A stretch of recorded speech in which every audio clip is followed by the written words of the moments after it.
Retrouvez les conseils d'observation de ciel et espace avec MEDAS, www.medas-instrument.com. Et accédez désormais à tous les anciens numéros de Ciel et Espace grâce à l'abonnement numérique. Pour en savoir plus, rendez-vous sur ciel-et-espace.fr.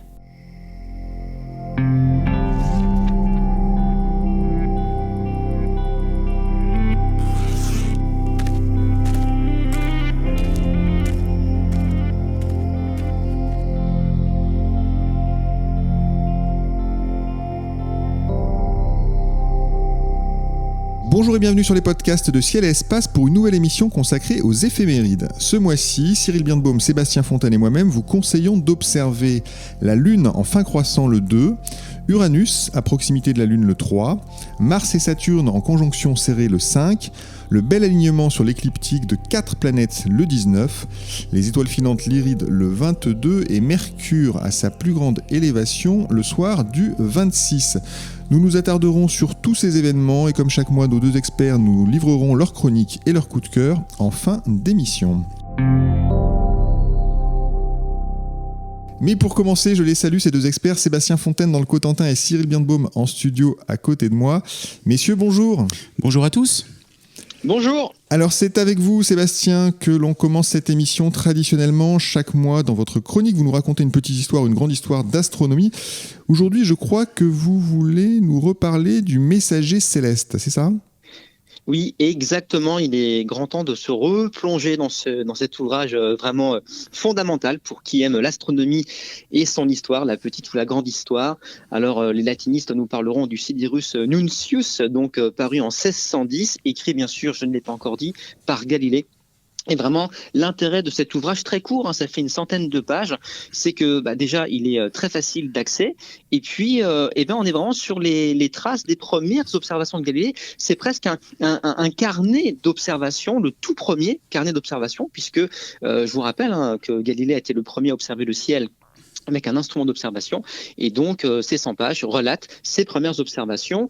Alors, la première partie du livre nous fait une rapide présentation de la lunette, et là c'est très amusant de constater que Galilée n'avait pas forcément compris toutes les subtilités optiques de son instrument, qui pourtant va lui permettre de faire de grandes découvertes, comme quoi on n'est pas obligé de maîtriser toute la technique pour avancer vraiment dans la science. Et voilà, très vite après ces présentations un petit peu techniques, l'ouvrage vraiment s'ouvre sur les toutes premières observations. Pour rappel, Galilée va commencer à observer le ciel avec sa lunette à la fin de l'année 1610. Et vraiment, en l'espace de seulement quelques soirées, quelques nuits, quelques semaines d'observation, il révolutionne plus de 2000 ans d'histoire de l'astronomie. L'observation, il la débute avec la Lune, notamment quand il observe aux alentours du Terminateur. Vous vous rappelez cette limite jour-nuit à la surface de la Lune, et cette partie de la Lune où on met en exergue tous les reliefs à la surface du satellite, et donc la découverte de ces cratères, de ces montagnes, de cette surface montagneuse lunaire est en totale contradiction avec finalement la vision d'Aristote qui, rappelez-vous, considérait un univers parfait avec une lune qui était vraiment considérée comme une sphère vraiment parfaite. Donc voilà, déjà rien que l'observation de la Lune met à mal finalement plus de 2000 ans de conception cosmologique. Et puis Galilée continue ses observations. On le lit avec passion dans cet ouvrage, dans ce messager céleste. Il nous parle des étoiles qu'il voit à la lunette, pourtant des étoiles qui normalement étaient invisibles à l'œil nu. Il va découvrir la vraie nature de la Voie lactée.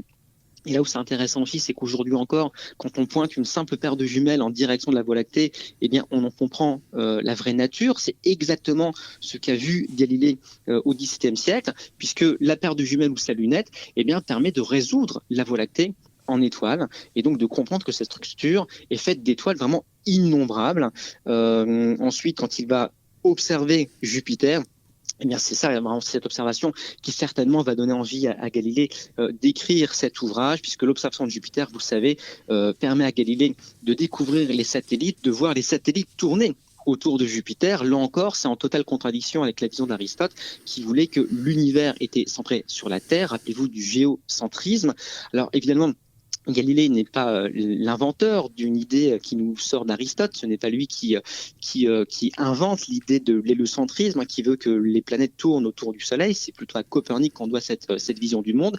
Mais il n'empêche que lorsque Galilée découvre les satellites de Jupiter, eh bien, il apporte la démonstration visuelle que les corps célestes ne sont pas tous en mouvement autour de la Terre. Et si tout ne tourne pas autour de la Terre, c'est que la Terre n'est peut-être pas le centre du cosmos. Voilà tout. Et donc voilà comment surtout cet ouvrage, une centaine de pages, je le disais tout à l'heure, eh bien, va se répandre comme une traînée de poudre. Ça va apporter vraiment du crédit aux visions coperniciennes des choses. Et à partir de là, eh bien, l'astronomie, l'histoire, la philosophie entrent dans une nouvelle grande étape dans laquelle on se trouve encore aujourd'hui. Donc, tout ça dans un petit livre de 100 pages, vous l'avez dit. C'est vrai que c'est un livre qu'on peut conseiller.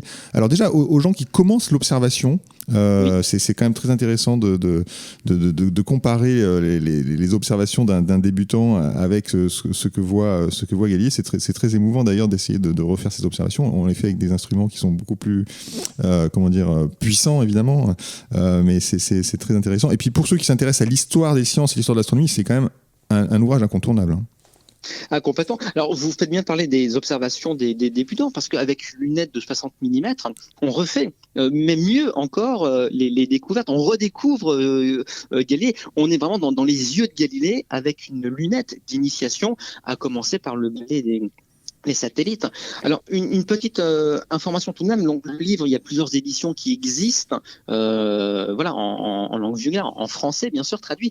Mais il faut faire attention, il faut quand même prendre une édition avec des notes, parce qu'aujourd'hui, tout ce qui fait aussi la saveur d'une telle lecture, c'est OK, on se replonge dans le contexte de l'époque, on lit Galilée, d'accord, mais c'est intéressant d'avoir toutes les explications, les notes qui contextualisent finalement toutes les découvertes de Galilée. Et là, par exemple, j'ai sous les yeux une version éditée aux Belles Lettres, c'est certainement l'édition de référence à avoir entre les mains, et les notes sont d'Isabelle Pantin, que les passionnés d'histoire d'astronomie connaissent bien, et je crois que c'est vraiment l'édition à conseiller, donc aux Belles Lettres. Voilà, le messager céleste, donc c'est Galilée, mais avec toutes les notes d'Isabelle Pantin, et avec ça vous passez un moment fabuleux au coin du feu ou sous les étoiles.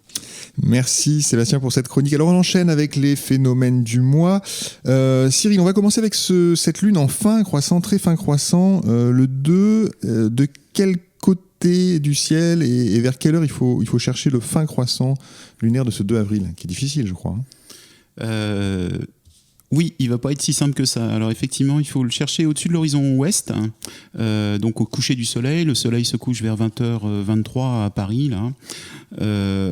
Alors forcément, à 20h23, il y aura encore les lueurs du jour, donc on ne pourra pas vraiment le voir. Il faudra sans doute attendre vers 21h pour commencer à voir le fin croissant, la lumière cendrée, donc une demi-heure après le coucher du soleil.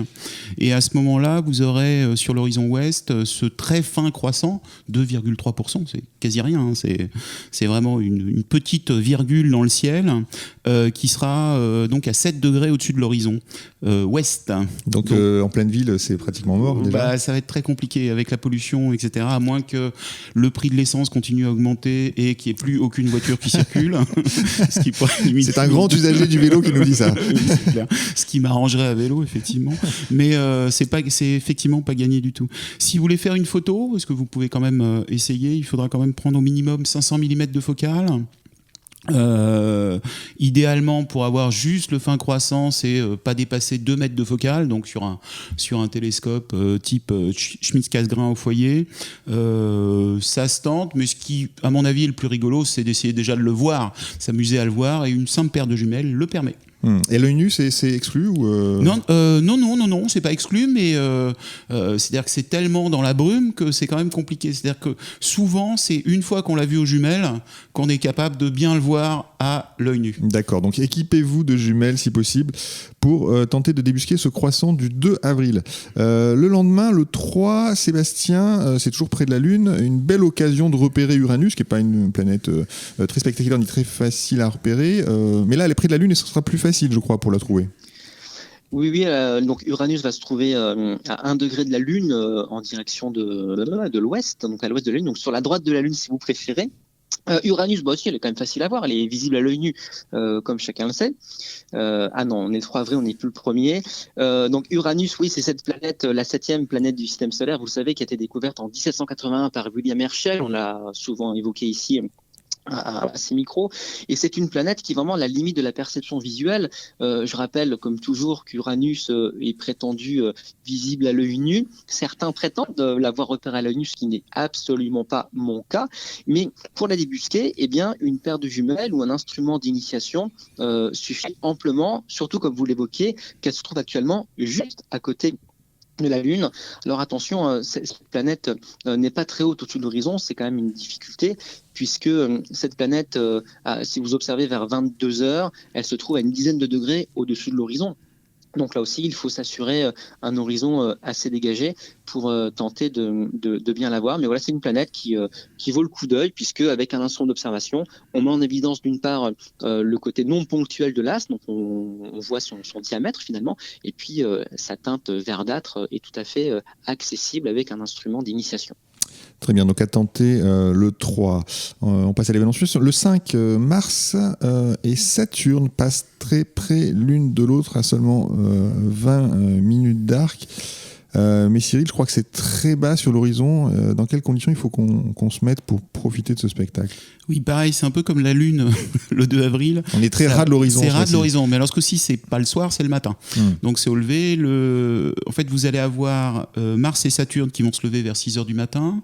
Le Soleil se lève vers 7h20, donc pareil sur, en gros, direction plein Est, là. Et ce qui va se passer, c'est que vous n'aurez que, grosso modo, entre 6 et 7 pour essayer de voir Mars et Saturne. Si vous êtes prêt à 6h30, Mars et Saturne seront à 5 degrés au-dessus de l'horizon. Et forcément, c'est pas haut. Pareil, vous êtes très de difficile nouveau en ville. dans la turbulence, vous êtes dans la brume matinale au-dessus des champs, etc. Donc ça risque d'être un peu compliqué. Bon, ça se tente de toute façon, hein, forcément. Mais ça va pas être très simple à observer. Si on est dans des bonnes conditions, imaginons qu'on soit au sommet d'une montagne ou je ne sais où, et qu'on a une paire de jumelles, c'est facile à voir Oui, ça sera particulièrement facile à voir parce qu'en fait, vous avez deux planètes là, côte à côte, qui sont dans le même champ, hein, elles sont très proches l'une de l'autre, vous l'avez dit, elles sont à 20 minutes d'arc. 20 minutes d'arc, pour vous donner une idée là, sur ces unités de mesure, c'est 360 degrés. 1 degré d'arc, c'est 1/360e partie de la circonférence d'un cercle. 1 minute d'arc, c'est 1/60e d'un degré d'arc. Et puis vous pourriez continuer comme ça. 1 seconde, c'est 1/60e de 1/60e de 360e. Au final, c'est ça ce qui nous intéresse, c'est que à quoi correspond 20 minutes d'arc dans le ciel ? Comme référence, on a la Lune. La Lune, c'est 1,5 degré. Donc son angle là, et 1,5 degré, ça correspond à 30 minutes d'arc.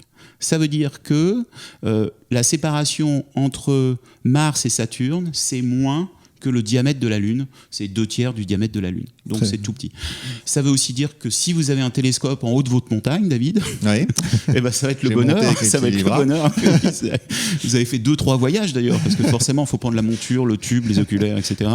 À ce moment-là, là, c'est l'ultime bonheur, puisque vous allez avoir dans le même champ, en grossissant une centaine de fois, à la fois Mars et Saturne. Et les anneaux de Saturne, du coup, donc voilà. Ce sera assez joli à voir quand même. Donc à tenter quand même cette observation. Ouais. Sachant que c'est très bas sur l'horizon et pas dans les meilleures conditions. Je monterai sur l'Everest s'il le faut.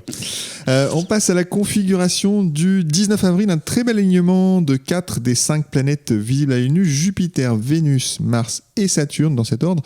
Alors pour commencer, Cyril, on constate qu'en 2 semaines, déjà Mars et Saturne sont bien éloignés. On parlait là du rapprochement à 20 minutes d'arc. Là, on est le 19, 2 semaines plus tard.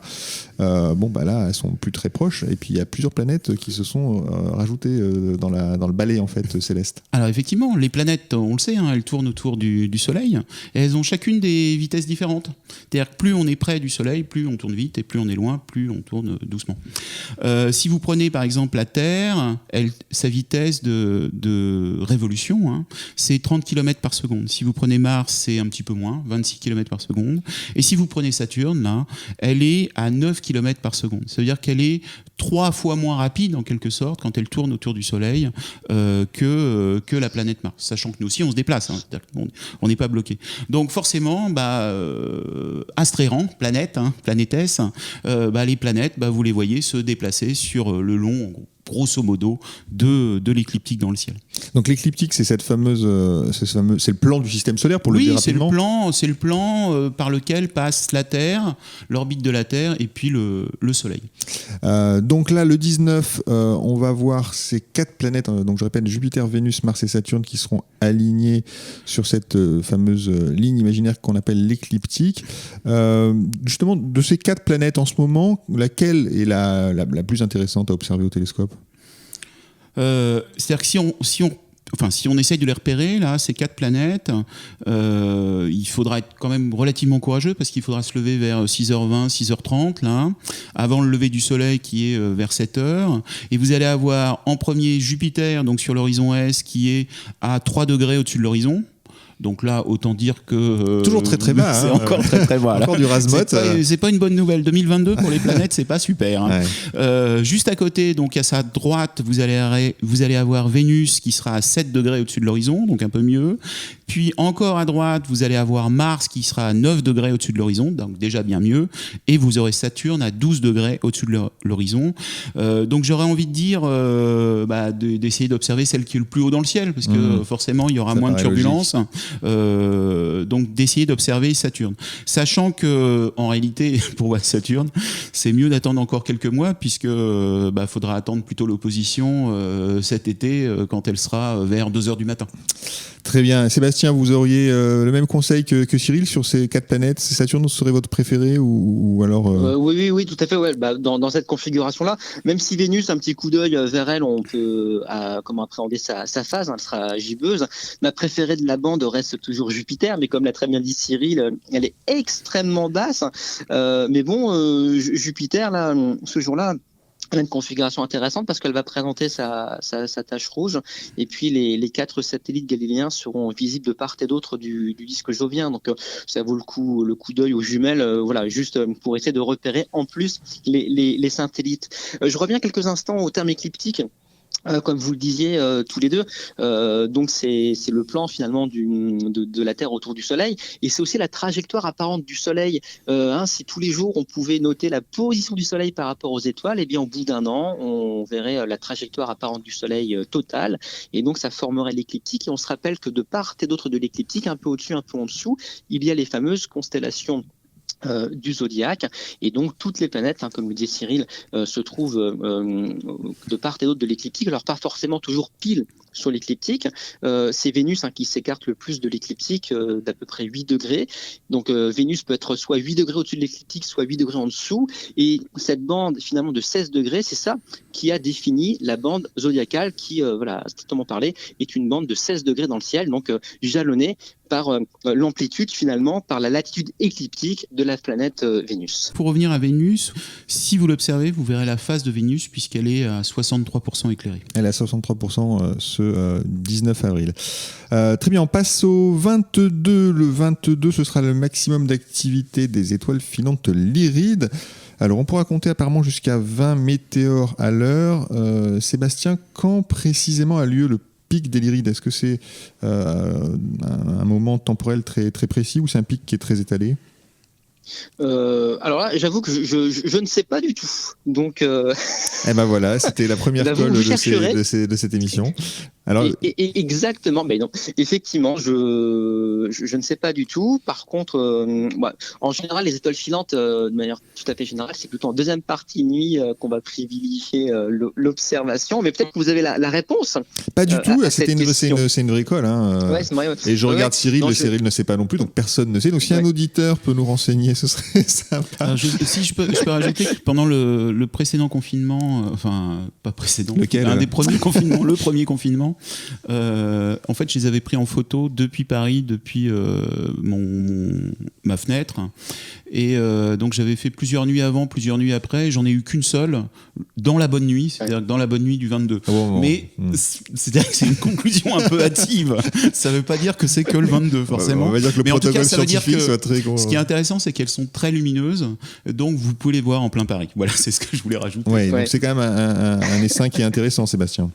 Oui, oui, non, mais comme toutes les pluies d'étoiles filantes, c'est toujours aussi la promesse de voir des étoiles filantes, et puis ça peut servir aussi de prétexte pour observer d'autres choses que les étoiles filantes. Alors celle-ci, alors là, le 22, on sera en dernier quartier. Donc on parle des Lyrides, donc elles semblent provenir de la constellation de la Lyre. Et ce qu'il y a de marrant quand même à propos de ces étoiles filantes, c'est qu'elles font partie des étoiles filantes et de l'essaim connu depuis le plus longtemps, puisque ça fait 2600 ans qu'on trouve trace de ces observations. Donc Cyril s'inscrit dans cette longue tradition de l'observation des Lyrides. Et donc les premiers à en faire mention, c'est les chroniqueurs chinois en moins 687, où on parlait à l'époque d'étoiles qui tombent en pluie. Et donc cette série d'étoiles filantes, ces poussières, nous rappelle aussi la comète dont elles sont issues. C'est la comète Thatcher, alors pas Margaret, Albert Thatcher, qui est astronome aux États-Unis, et c'est à New York d'ailleurs qu'il a observé cette comète en 1861. Donc voilà, donc les étoiles filantes des Lyrides nous rappellent au bon souvenir de la comète Thatcher. Parce qu'il faut rappeler que les étoiles filantes sont en fait l'effet de poussière qui plonge dans l'atmosphère, et ces poussières elles-mêmes ont été émises par des comètes à leur passage au plus près du Soleil, c'est ça, hein? Oui, alors on fait bien de nous lancer. Les comètes, rappelez-vous, sont ces grosses boules de neige sales, on peut vulgairement les définir ainsi. Et quand ces boules de neige s'approchent un peu du Soleil, elles vont fondre partiellement. Ça va libérer alors des tonnes de gaz et de poussière. 2 queues cométaires apparaissent dans le ciel, une queue de gaz, une queue de poussière.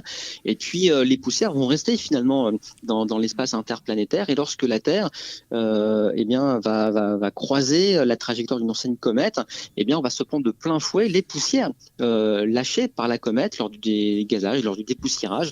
Et c'est quand on traverse ces orbites de comètes qu'on va observer des pluies d'étoiles filantes. Donc voilà pourquoi tout au long de l'année, il y a comme ça régulièrement des moments où il y a plus d'étoiles filantes que d'habitude. Mais on se rappelle tout de même que des étoiles filantes, il y en a chaque nuit. Voilà, donc parfois il y a des pics grâce aux pluies d'étoiles filantes, mais les étoiles filantes, c'est quelque chose que l'on peut être amené à observer à n'importe quel moment de la nuit. Dernière observation qui peut être intéressante ce mois-ci, Mercure est au plus haut dans le ciel. Haut pour Mercure, c'est encore bas. Cyril, on est toujours dans du Rasmode quand même, hein. Pourquoi est-ce que cette planète, d'ailleurs, elle s'élève jamais très haut dans le ciel ? Là, on sera autour de 10 degrés. Donc 10 degrés. Et c'est une planète particulière, c'est la plus proche du Soleil, hein. Elle est très très proche du Soleil. Elle fait un tour autour du Soleil en 88 jours. Une particularité, c'est qu'elle tourne tout doucement aussi autour du Soleil, parce que c'est 59 jours sur elle-même. Donc, planète interne, donc comme Vénus et Mercure, on l'apprend dans les petites classes. Ça veut dire qu'en fait, l'écartement entre le Soleil et la planète, vu depuis la Terre, est au maximum en fait à 28 degrés. C'est ce qu'on appelle l'élongation. Ça veut dire qu'on n'a jamais Mercure derrière nous, comme on le retrouve avec Mars, Jupiter, Saturne, etc. Donc elle est toujours, elle suit toujours la course du Soleil, c'est-à-dire qu'elle est soit juste après le coucher du Soleil, elle se couche, soit juste avant le lever du Soleil, elle se lève. Donc vous l'avez soit le matin très tôt, soit le soir, juste après le coucher du Soleil. Et on considère que, en gros, vous ne pouvez pas l'avoir plus de 2 heures après le coucher du Soleil. Le coucher du Soleil ou le lever du Soleil, en gros. C'est plus ou moins 2 heures avant ou après le coucher ou le lever du Soleil. Là, pour la voir, elle sera quand même elle est quand même assez loin de la Terre, ce qui fait que vous allez avoir un diamètre apparent quand même relativement petit, parce qu'elle aura 6 secondes d'arc de diamètre, et son maximum c'est dans les je pense 13 degrés 13 secondes d'arc, pas 13 degrés, sinon là vous êtes marineur 360e, voilà, on l'a repéré, sinon c'est en 1974 et vous êtes marineur 10. Voilà, c'est ça, vous êtes une sonde spatiale, donc ça reste difficile à observer, ça reste amusant à faire, parce qu'en fait c'est un challenge, hein, d'essayer de l'observer. Et là le mieux c'est d'avoir repéré exactement l'azimut de la planète, donc de savoir qu'à telle heure elle est sur tel azimut, d'avoir votre boussole, et puis là c'est paire de jumelles, et vous avez toutes les chances de la voir quand même. De la trouver. Très bien, donc c'est à tenter. Et c'est le soir, ça tombe bien pour une fois. C'est à tenter effectivement le soir du 26.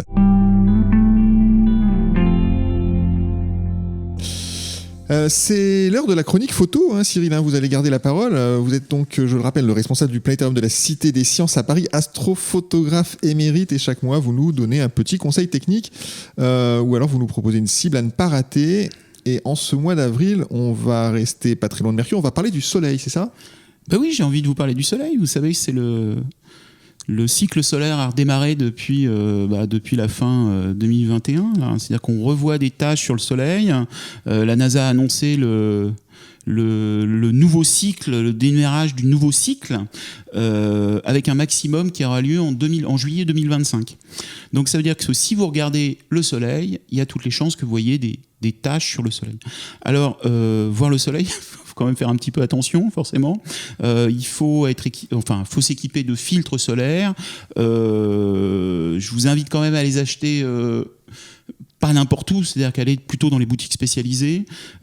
Ces filtres solaires, on trouve des feuilles solaires en sorte de gélatine aluminée qui valent une trentaine d'euros, où là c'est à vous de fabriquer le support qui va se mettre soit sur votre objectif photo, votre téléobjectif ou votre instrument, que ce soit une lunette ou un télescope. À l'ouverture de l'instrument d'ailleurs. À l'ouverture, à l'entrée, oui, surtout à l'entrée, pas à l'oculaire, c'est bien à l'avant de l'instrument que vous devez le mettre.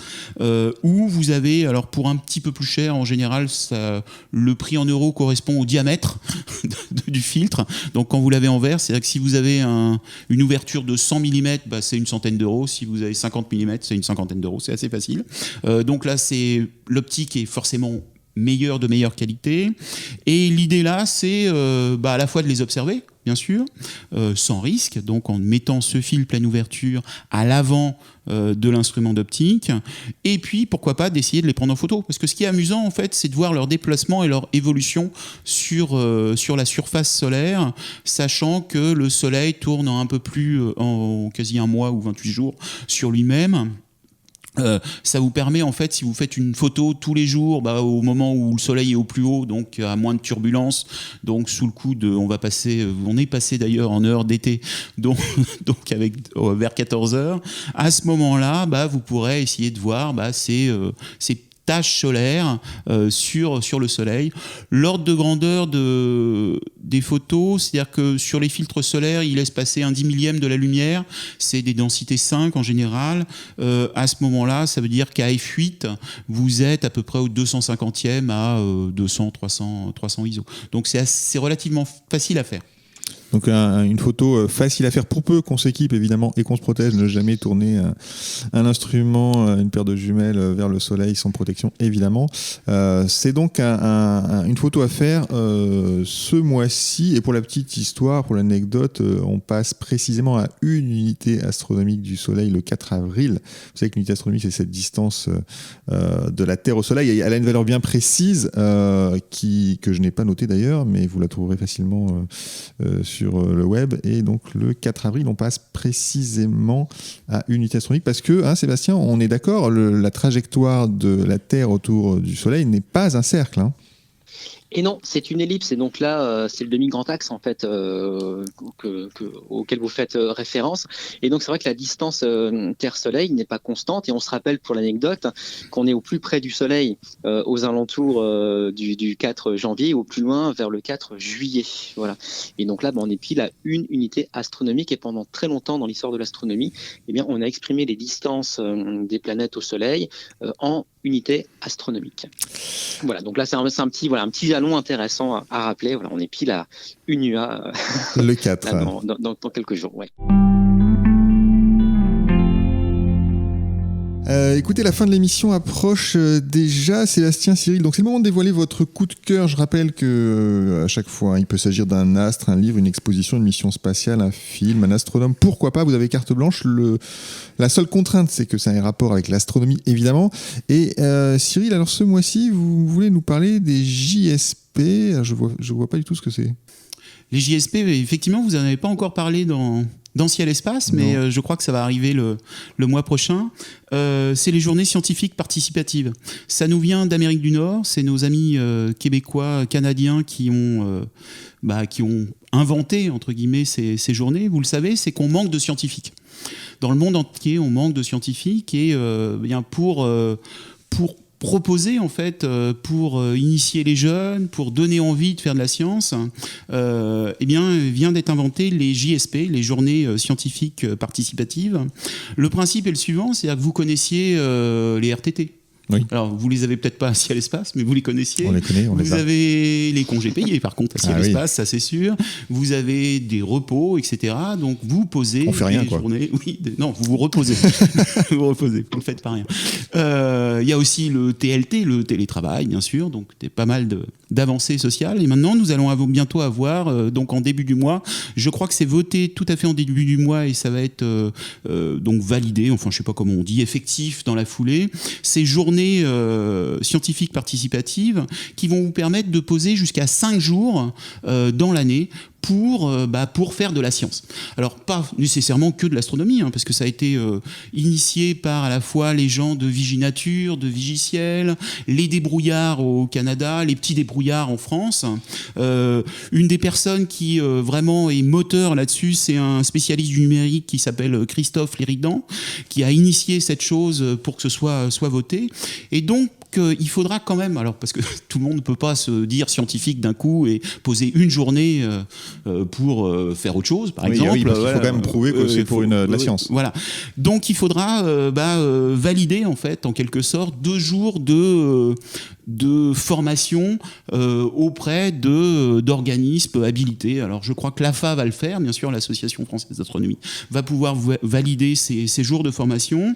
Vous aurez aussi l'observatoire, vous allez avoir le muséum sur tout ce qui est vigie nature, donc aller compter les petits escargots, aller voir les bourdons, voir si les hirondelles sont revenues, et puis en astronomie vous aurez bien sûr les étoiles filantes, les cratères, etc. Tout à découvrir, les météorites, les phénomènes mutuels, et ça vous permettra en fait, c'est ça ce qui est intéressant, c'est que par exemple pour la prochaine éclipse, on en parlera le mois prochain, ça vous permettra qu'il tombe un lundi, ça vous permettra de poser un lundi en JSP pour éviter d'être fracassé au travail par la suite. Très bien, super, c'est une bonne idée. Donc on peut poser 5 JSP d'affilée, j'imagine ? Alors ça, je ne sais pas encore, j'ai pas encore les règles, mais en tout cas, c'est 5 annoncés sur l'année. Et j'ai une question sur les chercheurs. Est-ce que les chercheurs peuvent poser des JSP ? Ah, ça, je ne sais pas, je ne pense pas, parce que c'est quand même leur métier. Très bien, alors merci pour ce coup de cœur assez étonnant. À moins que ce soit pas dans leur matière. C'est-à-dire qu'on pourrait avoir un astronome qui va compter les escargots. Ah, ça marche. Donc ça doit marcher aussi. Ça doit marcher, on se renseignera sur ces... Donc en début de mois. Sur ces JSP assez étonnantes. Sébastien, quel est votre coup de cœur à vous ? Alors aujourd'hui, c'est un coup de cœur dédié à une observation très facile. Je propose aux auditeurs de braquer leur instrument en direction de M104, la galaxie du sombrero, qui pour beaucoup est un des symboles des observations du printemps. C'est une très très belle galaxie. Beaucoup de gens en connaissent les magnifiques photographies. Donc une galaxie qu'on a baptisée Sombrero en raison de son apparence.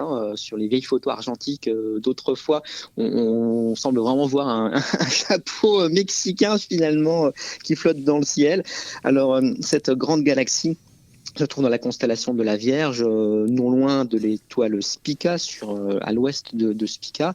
C'est une galaxie qui est de magnitude 8, et ça veut dire qu'on peut déjà bien la détecter dans une lunette d'initiation, donc une lunette de 60 mm d'ouverture, permet de voir déjà sa forme, de voir tout simplement qu'elle est oblongue finalement. Et puis quand on va utiliser des instruments plus conséquents, à partir du 200 mm d'ouverture avec un grossissement d'au moins 100 fois, la bande de poussière devient parfaitement visible. On voit cette galaxie spirale pas par la tranche, mais quasiment. Ça rappelle un petit peu les passages des anneaux de Saturne dans le plan, finalement, quand les anneaux deviennent extrêmement fins.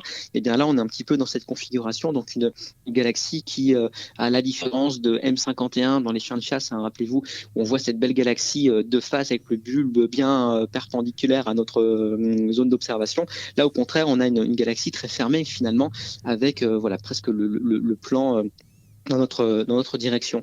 Donc c'est une galaxie qui malheureusement à nos latitudes est toujours ou très souvent basse sur l'horizon. On est dans la Vierge, je le rappelle, mais il n'empêche que c'est une galaxie qui peut s'observer assez facilement même dans une zone urbaine parce qu'elle est assez lumineuse, assez étendue, et donc avec un instrument d'initiation, où que vous soyez, si le ciel est clair bien sûr, eh bien cette galaxie est vraiment à votre portée. Très bien, donc M104, oui Cyril Je disais, en plus, ça vous permet de connaître la constellation qui est en dessous, qui s'appelle le Corbeau, ce qui est quand même rare. Le Corbeau qui est... qui est le point de repère pour la retrouver, en fait, qui ressemble à une sorte de parallélogramme. Exactement. Et le Corbeau qu'on voit très bien dans les planétariums, et dans le Corbeau, alors justement, si vous voulez continuer un petit peu les avancées, dans le Corbeau, vous avez une très très belle nébuleuse planétaire, c'est une autre histoire, mais voilà, avec un niveau d'observation supérieur, voilà, vous faites les yeux sur M104, et ensuite vous descendez vers la nébuleuse planétaire dans le Corbeau, c'est très chouette. Voilà. Très bien, merci beaucoup pour ces coups de cœur. Les éphémérides radio de Ciel et Espace sont terminées pour ce mois-ci. Merci à Cyril Birnbaum et à Sébastien Fontaine pour leurs conseils d'observation. Merci à Nicolas Franco qui réalise cette émission. Elle était présentée comme chaque mois par David Fossé. N'hésitez pas à soutenir les publications de Ciel et Espace en vous abonnant au magazine ou pour commencer à notre site web pour 2€ par mois. Voilà, c'est la page pub. Bonne observation et rendez-vous au mois de mai.